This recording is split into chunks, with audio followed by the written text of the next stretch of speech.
नमस्ते, शुभ प्रभात। दैनिक जागरण के महत्वपूर्ण खबर में आप सभी का स्वागत है। आज हम बात करेंगे दैनिक जागरण की कुछ महत्वपूर्ण खबरों के बारे में। साथ ही एक यूपीएससी जो विगत वर्ष पूछा गया प्रश्न है उस पर भी चर्चा करेंगे। याद रखिएगा, दैनिक जागरण का राष्ट्रीय संस्करण है। इसमें आप लोग को वही खबरें मिलेंगी जो आपके परीक्षा के पॉइंट ऑफ व्यू से इंपॉर्टेंट होगी। आशा करती हूँ कि आप लोग को यह खबर अच्छी लगे। धन्यवाद। तो चलिए देखते हैं आज की क्या खास खबरें, उन्हें हम एक एक करके देख लेते हैं। खबर की तरफ आगे बढ़ने से पहले हम प्रश्नों को देखेंगे, उसके बाद हम खबरों को एक एक करके देख लेंगे। तो चलिए देखते हैं आज का प्रश्न क्या है। यह सिविल सेवा परीक्षा विगत वर्ष 2017 का प्रश्न है स्थानीय सुशासन किस गुण की सर्वाधिक सटीक व्याख्या करता है। नीचे इसके कुछ विकल्प दिए हुए हैं। पहला विकल्प है संघवाद, दूसरा है लोकतांत्रिक विकेंद्रीकरण, तीसरा है प्रशासनिक प्रतिनिधिमंडल, चौथा है प्रत्यक्ष लोकतंत्र। तो आप लोग से अनुरोध है कि आप लोग इसका आंसर कमेंट बॉक्स में जरूर बताएं और इस क्वेश्चन का पूर्ण एनालाइज हम वीडियो क्लास में जरूर करेंगे। अगर आप लोग को इसकी पूरी जानकारी चाहिए तो आप लोग वीडियो को लास्ट तक जरूर देखें। तो चलिए देखते हैं आज की आगे क्या खास खबरें, उन्हें हम एक एक करके देख लेते हैं। किसानों को उद्यमी व निर्यातक बनाने के मिशन पर सरकार, किसान भाइयों के कल्याण के लिए हर प्रतिबद्धता होगी पूरी। एमएसपी समेत अन्य मांगों को लेकर किसानों के दिल्ली कूच के ऐलान के बाद पहली बार पीएम ने रखी बात। अहमदाबाद में जनसभा के दौरान किसानों को आर्थिक रूप से मजबूत करने के लिए चलाई जा रही योजनाएं गिनवाई। बोले, हमने देश भर में किसान समृद्धि केंद्र बनवाए, जलवायु परिवर्तन के प्रभावों से लड़ने में सक्षम उन्नत बीज उपलब्ध करा रहे हैं। एक्स पोस्ट में कहा कि गन्ना खरीद की कीमत में ऐतिहासिक बढ़ोतरी की गई और करोड़ों किसान से लाभान्वित हुए हैं।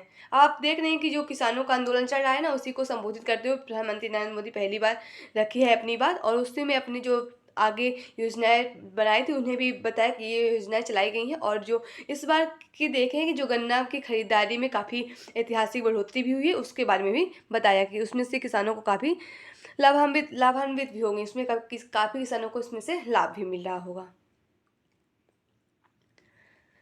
जम्मू कश्मीर के पूर्व राज्यपाल मलिक के घर सीबीआई की छापे। कीरू हाइड्रो प्रोजेक्ट मामले में ली घर समेत 30 जगहों की तलाशी। मलिक के 150 करोड़ की रिश्वत की पेशकश का लगभग लगाया था आरोप। मलिक के ड्राइवर और सहायक समेत करीबियों के यहाँ भी मारे हैं छापे। आपको बता दें, ये पूर्व राज्यपाल सत्यपाल मलिक के आवासों पर ये छापे सीबीआई मारी है। और हम सीबीआई की बात करें तो केंद्रीय जांच ब्यूरो की बात हो रही। भारत में केंद्र सरकार की एक एजेंसी है जो राष्ट्रीय और अंतर्राष्ट्रीय स्तर पर होने वाले अपराधों जैसे हत्या हो गया, घोटाला और भ्रष्टाचार के मामलों और राष्ट्रीय हितों के संबंधित अपराधों की भारत सरकार की एक तरफ से जांच करती है। सीबीआई एजेंसी की स्थापना की सिफारिश भ्रष्टाचार की रोकथाम के लिए गठित की गई संथानम समिति की सिफारिश के अनुसार किया 1963 में गृह मंत्रालय के अंतर्गत की गई थी। अब आप लोग इस पॉइंट को जरूर नोट कर लीजिए कि सीबीआई की जो स्थापना हुई थी वो किस समिति की सिफारिश के अंतर्गत हुई थी। तो वो समिति है संथानम समिति, जो आपके परीक्षा पॉइंट में से काफ़ी इंपॉर्टेंट, क्योंकि कभी भी एग्जामिनर जो होता है कभी भी घुमा फिरा के क्वेश्चन आप लोग से पूछ लेगा, जिससे आप लोग कंफ्यूजन मत क्रिएट करिए। बस आप लोग इसे जान लीजिए संथानम समिति के द्वारा, मतलब कमेटी के द्वारा, और 1963 में इसकी स्थापना हुई थी और यह गृह मंत्रालय के अधीन कार्य करती है। तो इसे भी जानते रहिए। और लेकिन बाद में इसे कार्मिक मंत्रालय के अंतर्गत स्थानांतरित कर दिया गया था। इसका मुख्यालय नई दिल्ली में आप लोग को देखने को मिलेगा। तो आशा करती हूँ कि आप लोग इसे जरूर नोट करेंगे, संथानम समिति।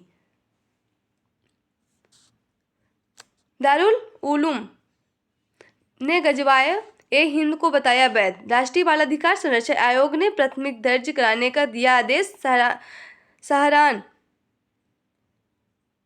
सहारनपुर के डीएम और एसएसपी के 3 दिनों में देनी होगी रिपोर्ट, मतलब आयोग को देनी होगी रिपोर्ट। और आयोग ने कहा गजवाए ए हिंद को मंत्रिमंडित कर रहा है दारुल उलूम और मद्रासों के बच्चों को देश विरोधी शिक्षा दे रहा है संस्थान। अब आप लोग के मन में आ रहा है कि गजवाए ए हिंद शब्द का मतलब क्या होता है। गजवाए ए हिंद का मतलब है कि भारत में युद्ध या हिंसा के जरिए मुस्लिम सत्ता स्थापित करना है, और यानी लोकतांत्रिक तरीकों से चुनी गई सरकार को हटाकर शरीयत के कानून लागू करने और उनके अनुसार सत्ता चलाने वाली मुस्लिम सरकार की स्थापना करना है। आप और कांग्रेस के बीच दिल्ली में 4-3 के फॉर्मूले पर हुआ चुनावी समझौता। गुजरात और हरियाणा में भी तालमेल के प्रबल आसार का। आप कांग्रेस गठबंधन का जल्द होगा ऐलान। अब आप लोग को पता है कि दिल्ली में 7 लोग विधानसभा की सीटें ना, उस पे से 4 पे आप सरकार लड़ेगी और जो 3 पे है वो कांग्रेस सरकार लड़ेगी। उसी पे बात चली है। आप लोग से मैंने कुछ आगे जो पिछले वीडियो थे उसमें मैंने एक क्वेश्चन पूछा था कि जो दिल्ली राजधानी है इसे कब कलकत्ता से दिल्ली में कब स्थानांतरित किया गया था। तो आप लोग को मैं बता दूं कि 1911 में कलकत्ता की राजधानी मतलब भारत की राजधानी कलकत्ता को स्थानांतरित करके दिल्ली बनाया गया था। जिससे भी आप लोग जानते रहिए 1911। मैतेई को एसटी में शामिल करने का आदेश मणिपुर हाईकोर्ट ने किया रद्द। कहा सुप्रीम कोर्ट की संविधान पीठ के रुख के विरुद्ध था आदेश। पिछले वर्ष इसी आदेश के बाद राज्य में भड़की थी जाति हिंसा। अब आप लोग को पता होगा कि मणिपुर में 2 जाति मतलब जनजातियां रहती है ना, कुकी और मैतेई। इसी पे कुछ दिन पे विवाद लेके भी चल रहा था। 9वीं और 12वीं तक ओपन बुक परीक्षा कराने की तैयारी। 2024 नवंबर दिसंबर के लिए सीबीएसई ने बनाया प्रस्ताव। कुछ स्कूलों में पायलट प्रोजेक्ट के रूप में लागू होगी व्यवस्था। परीक्षा में पाठ्य पुस्तक, अध्ययन सामग्री और नोटबुक ले जाने की होगी अनुमति। सीबीएसई यानी central board of security education की बात हो रही है, केंद्रीय माध्यमिक शिक्षा बोर्ड। यूएन में सुधार पर जयशंकर ने चीन में साधा निशाना। विदेश मंत्री ने कहा कि सुरक्षा परिषद में सुधार का सबसे बड़ा विरोधी पश्चिमी देश नहीं है।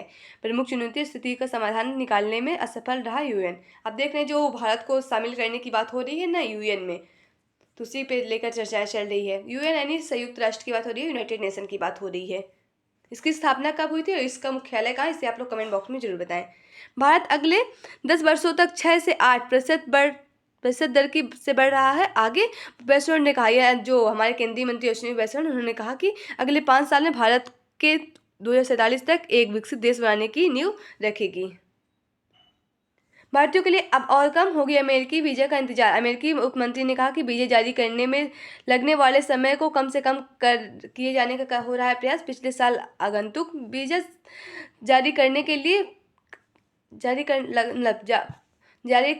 लगने वाले समय 75% कम किया जा रहा है। सीयूईटी यूजीसी में बड़े बदलाव की तैयारी। यूजीसी अध्यक्ष, इस वर्ष के हाइब्रिड मोड पर आयोजित हो सकती है परीक्षा। अंकों के नॉर्मलाइजेशन को किया जा सकता है समाप्त। सीयूईटी के बाद जो यूजीसी है यानी क्या आपको बता दें, विश्वविद्यालय अनुदान आयोग है ना यूजीसी, स्थापना 1956 में हुई थी। हेडक्वार्टर आप लोग को इसके नई दिल्ली में देखने को मिलेगा और वर्तमान में इसके जो अध्यक्ष है वो एम जगदीश कुमार है, जिसे भी आप लोग जानते रहिए। और सीयूईटी का कॉमन यूनिवर्सिटी एंट्रेंस टेस्ट की बात हो रही है। भाई आप लोग को अंतर्राष्ट्रीय राजनीति से जुड़ी खबरें मिलेंगी। अब देख रहे हैं चुनाव जल्दी आने वाला है लोकसभा का, उसी पे लेकर चर्चाएं चल रही हैं। और इस बार 18वीं लोकसभा का चुनाव होगा, जिसे भी आप लोग जानते रहिए।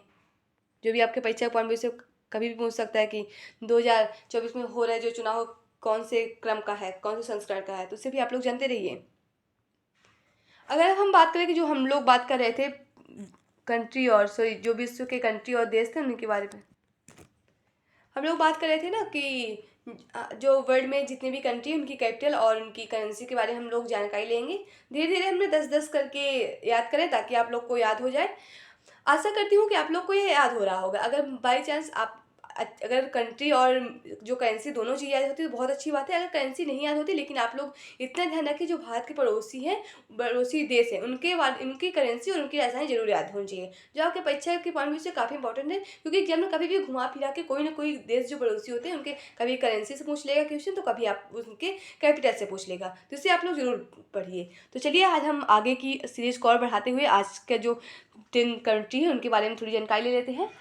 तो आज की जो हमारी पहली कंट्री होगी वो जॉर्डन है। जॉर्डन की राजधानी अम्मान है और इसका जो रुपया है यानी मुद्रा है वो जॉर्डन दिनार है, जिसे भी आप लोग जानते रहिए। इसराइल की राजधानी जेरूसलम है और इसकी जो करेंसी है न्यू शेकेल है। और आप लोग को पता होगा कि इस समय इसराइल और हमास का जो संघर्ष चल रहा है वो जेरूसलम का जो एक धार्मिक स्थल है ना वो मस्जिद है, उसी पर लेकर ये विवाद चल रहा है, तो इसे भी आप लोग जानते रहिए।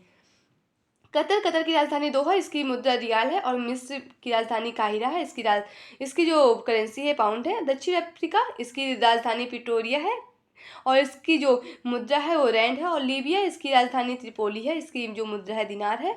मोरक्को, राजधानी रबात और जो करेंसी है दहरम है। और नाइजीरिया की राजधानी लागोस है और इसकी मुद्रा नेरा है। और अंगोला की राजधानी टुआंडा है और इसकी मुद्रा जो है वो क्वांजा है। तो आशा करती हूँ कि आप लोग को मेरे द्वारा बताई गई जानकारी अच्छी लगे। और आप लोग के लिए आज एक क्वेश्चन और रहेगा कि दक्षिण जो सूडान है उसकी राजधानी क्या है और उसकी जो करेंसी है उसे आप लोग कमेंट बॉक्स में ज़रूर बताएं। तो चलिए देखते हैं आज की आगे क्या खास खबरें हैं। अब आप लोग इसे बस देखते रहिए। जो आपके परीक्षा पॉइंट में से इंपॉर्टेंट है कि चुनाव एक कराता कौन है, चुनाव आयोग की स्थापना कब हुई थी, इसके बारे में आप लोग थोड़ा सा अगर आप लोग को जानकारी हो तो उसे आप लोग कमेंट बॉक्स में जरूर लिखिए। तो चलिए देखते हैं आज की आगे क्या खास खबरें, उन्हें हम एक एक करके देख लेते हैं। यह आप लोग का संपादकीय बात है। आप लोग के लिए प्रीलिम्स, मेंस, इंटरव्यू, अन्य प्रतियोगी परीक्षा से जुड़ी खबरें मिल जाएंगी, जिसे आप लोग जरूर पढ़िए।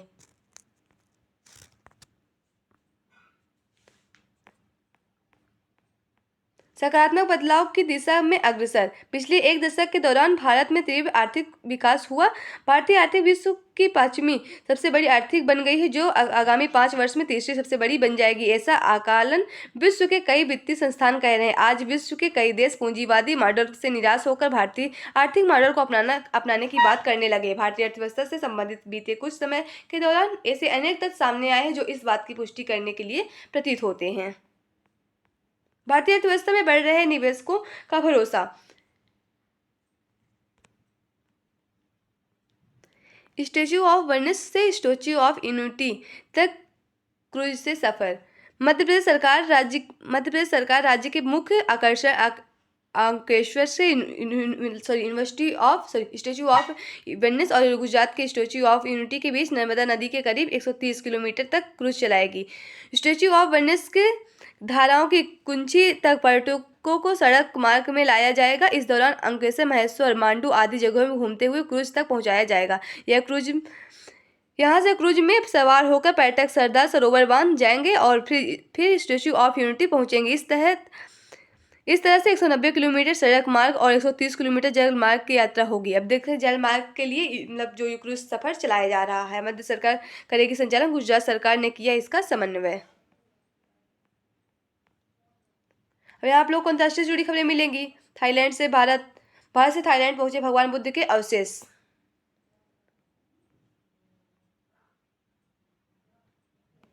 मालदीव के पास पहुंचा चीनी जासूसी जहाज जियांग यांग हो। उसी दिन मालदीव के पास पहुंचा जब सैन्य अभ्यास शुरू हुआ। भारत, श्रीलंका, मालदीव के तटरक्षक जहाज कर रहे त्रिपक्षीय सैनिक अभ्यास। वे आप लोग को खेल से जुड़ी खबरें मिल जाएंगी, इससे भी आप लोग जरूर पढ़िए। अब देख रहे हैं कि जो भारत और इंग्लैंड के बीच टेस्ट मैच आज से शुरू होगा और चेन्नई में 22 मार्च से शुरू होगा आईपीएल की 17वीं सीजन की शुरुआत। और जो पिछले सीजन के जो विनर्स थे वो सीएसके टीम थी, उसे भी आप लोग जानते रहिए। आईपीएल यानी इंडियन प्रीमियर लीग की बात हो रही है। इसकी शुरुआत वर्ष 2018 में हुई थी और इसका स्थापना बीसीसीआई भारतीय क्रिकेट कंट्रोल बोर्ड द्वारा की गई थी, इसे भी आप लोग जानते रहिए।